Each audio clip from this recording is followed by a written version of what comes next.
welcome everyone to About Time, which is a showcase of the performing arts on the theme of time.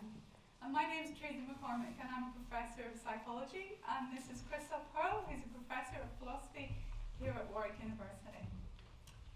What if everything you believed about time was wrong? Well, I've been talking to philosophers over the last 2 years, and they've been trying to convince me that my everyday beliefs about time are just plain wrong. As wrong as the belief that the earth is flat, as wrong as the belief that the sun goes round the earth. But what kind of beliefs am I talking about here? So, philosophers are interested in questions like, is the present moment special and really different from other moments in time? Does time pass or flow? Is the future really different to the past? But philosophers aren't the only people who think about time. We all think about time. It's part of the fabric of our everyday lives. And you might have some views too about what the right answers are to those questions. So for example, how many people here think that time flows or passes? Put your hands up. Okay. How many people here think that the future is in some sense fundamentally different to the past? Few people, but some people think that too. Okay. Well, Christoph here would probably tell you that you're plain wrong if you said yes to either of those questions.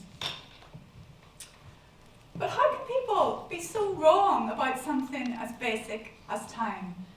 Well, let's start with the question as to whether the future is really different to the past. So certainly, as a psychologist, I know that people's attitudes towards and ways of thinking about the future are very different than their attitudes towards and ways of thinking about the past. So for example, we're about 5 weeks after Christmas now. Does Christmas feel like a long time ago to you? Probably feels like a pretty long time ago. But if I'd asked you that question 5 weeks before Christmas, you would probably have said that Christmas felt as if it was just around the corner. In general, things in the future seem to feel to us closer than things in the past. And we've looked at that even in quite young children, because I study children as well. By the time children are 4, they already feel things in the future to be closer to them than things in the past. Here's an example of an experiment or a study that some psychologists did. It's really, really simple. So what they did was they got 2 groups of people. They got one group of people and they said to them, okay, imagine that you're going to, in 2 weeks' time, do 5 hours of really boring data entry work. How much do you think I should pay you for that? Okay? And then they got another group of people who did their 5 hours of really boring data entry work 2 weeks ago. And they were asked how much they thought they should be paid for that work that they'd done in the past. The future group asked for twice as much money as the past group. And one way of interpreting that finding is that people seem to value the future more than the past in some way. So all of that research suggests that people's attitudes towards the future and the past do differ.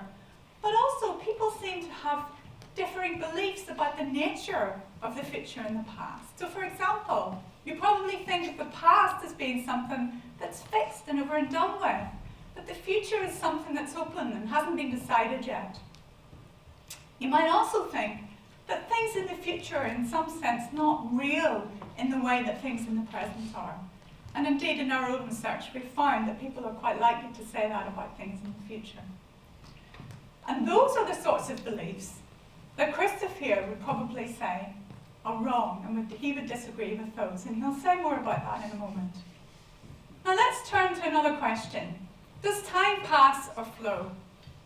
Well, again, most of you said that they thought time does pass or flow.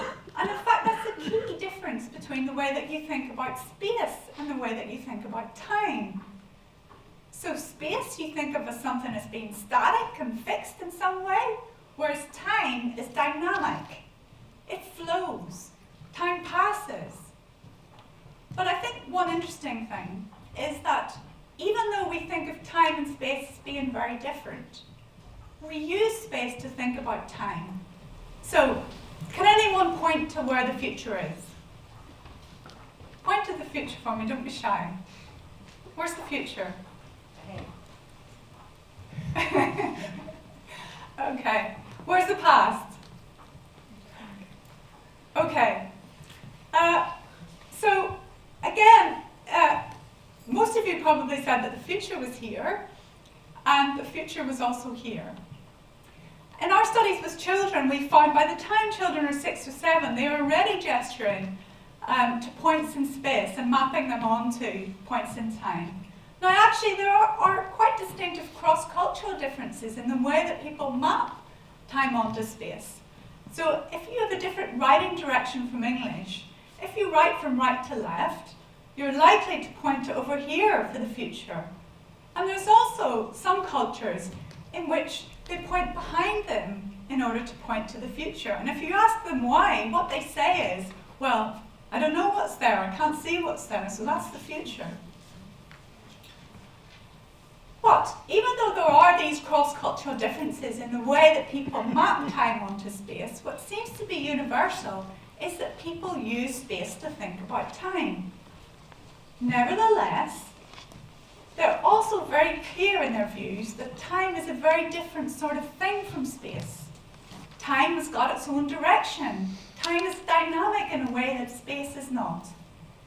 And saying something happens now seems to be saying something, that there's something special about the present moment, in a way that there's nothing special about the present location when you say here. And what I'm going to do now is I'm going to hand over to Christoph, who's going to say a little bit more about whether those ideas about the differences between time and space and the nature of time that people tend to espouse are actually correct. Okay, Christoph. One of the most striking features of our everyday picture of time is the role that the present moment in time, the now, plays in it. One aspect of the now is that it simply marks our location in time. We are here in time. But there's more to it. When we use the word here to talk about our location in space, it's very obvious to us that for me, here is this point on this stage, and for you, here is the seat where you're sitting. We don't think that there's any one place that's objectively here, whereas others aren't. And that's different for the now. When we think about the now, we do think that there's one particular time that is objectively the present, whereas other times are not. We think of this moment in time as somehow quite different from the moment occupied by Caesar when he crossed the Rubicon, or by future human visitors to Mars. We think this is the moment where it's happening, and now this is the moment where it's happening.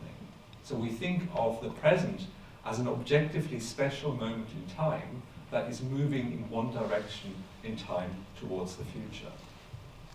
This is one feature of the everyday picture of time that's challenged by modern physics. The physicist Hermann Minkowski wrote about Einstein's physics, as he called it, henceforth, time by itself and space by itself are doomed to fade into mere shadows, and only a unity of the two will retain some reality. So what he means by this is that there isn't a three-dimensional reality that changes over time, as we think, but rather reality itself is spanned out in 4 different dimensions.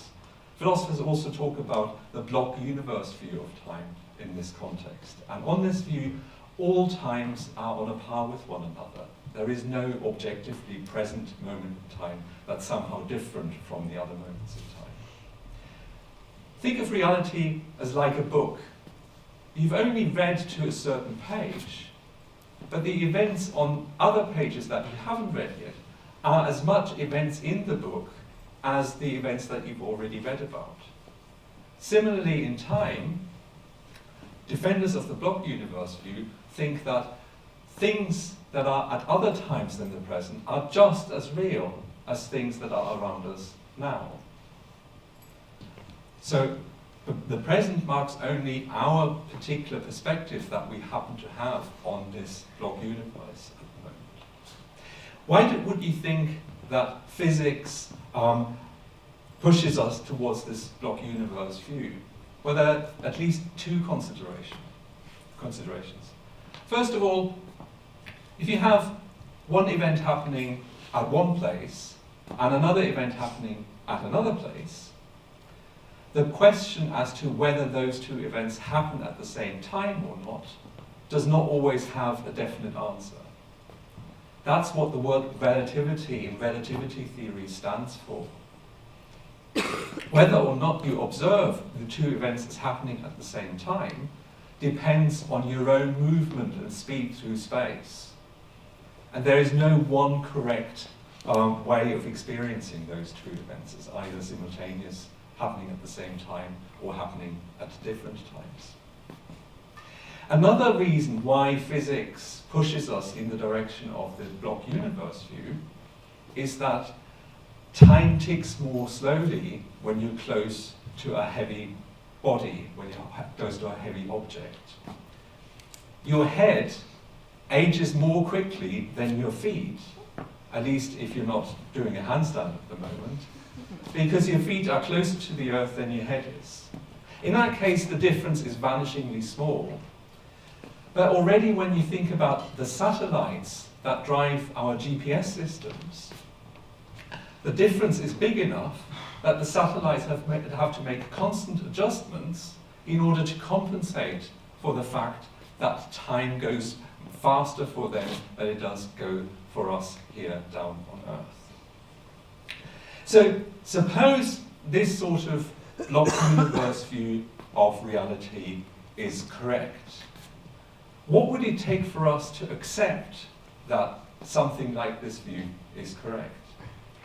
Now, one of the ideas that philosophers have also made use of in order to illustrate the block universe view is that of time travel. Sorry, Christoph. Okay. Where was it? Time travel. Yes. The idea is that if you could really travel back in time, or travel forwards to a point in the future, it would become obvious that this moment in time that you currently occupy is just one out of many other moments in time, and isn't just the one where it's all happening. Yeah, absolutely.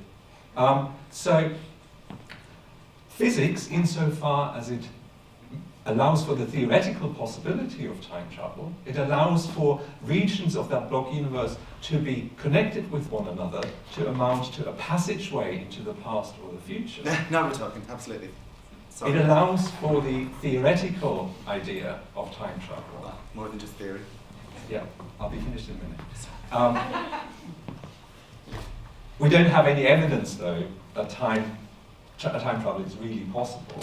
Don't we? After all, where are the travellers from the future? Are we living in such boring times that nobody wants to visit this time? Or is it a cover-up, Christoph? Okay, I'll be finished in a minute. All I'm saying is, at least the theoretical possibility of time travel should make us more aware of this idea that our position in time, what we call now, is just one particular place in time. Absolutely. And that there's a multitude of other such places. Okay, I'll hand you over now to my esteemed colleague, who will tell you quite a lot about, more about time travel, Professor Eldridge. Thank you so much, Christoph, Teresa. Thank you. Sorry I'm late. So this is part of a piece of work that we're doing to try and figure out what people's everyday thoughts and beliefs are about time. And in particular, this questionnaire is looking at your experiences of time.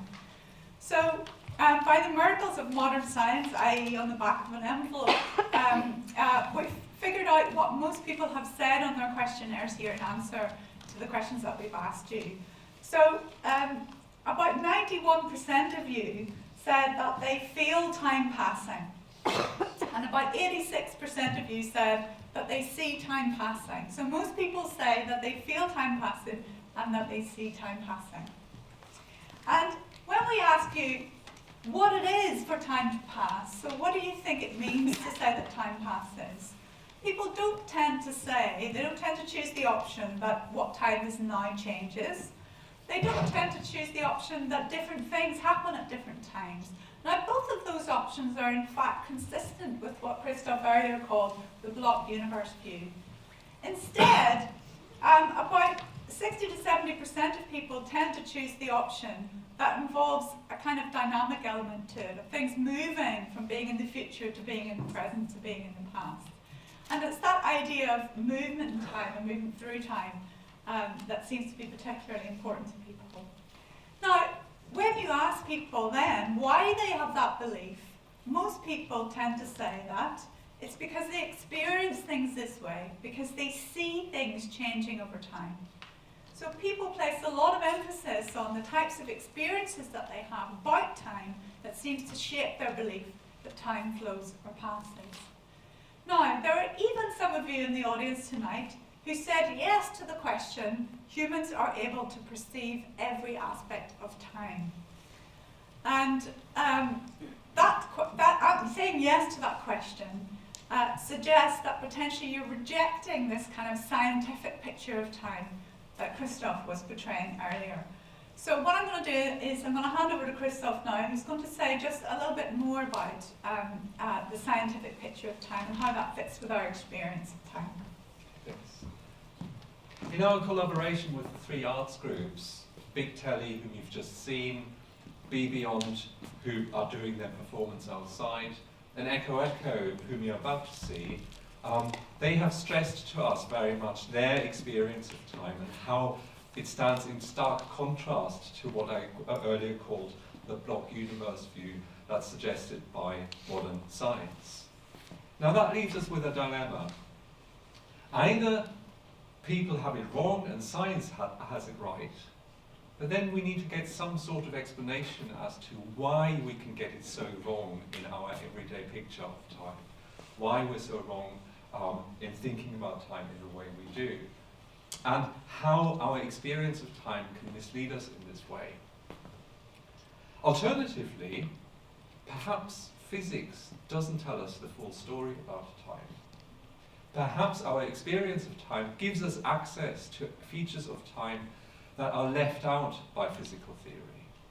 And there are also philosophers who are trying to defend our everyday picture of time and say that physics, the time presented in physics, is only an abstraction from reality. And I have to admit that even though I am sympathetic to the block universe view of time, I agree that from the point of view of experience, the block universe view, time as conceived by physics, seems a mere abstraction. And even Albert Einstein said that he was deeply worried about what he called the problem of the now. And he said, there seems to be something essential about the now that seems to be just outside the realm of science. And these aspects of experience have been particularly emphasized to us by the dancers you are about to see. And they've also told us that time in their experience is not one thing. Time takes on different textures in different situations. And this idea of different textures of time is what their piece Sometime wants to explore. You're about to see 9 short dances trying to grapple with the strangeness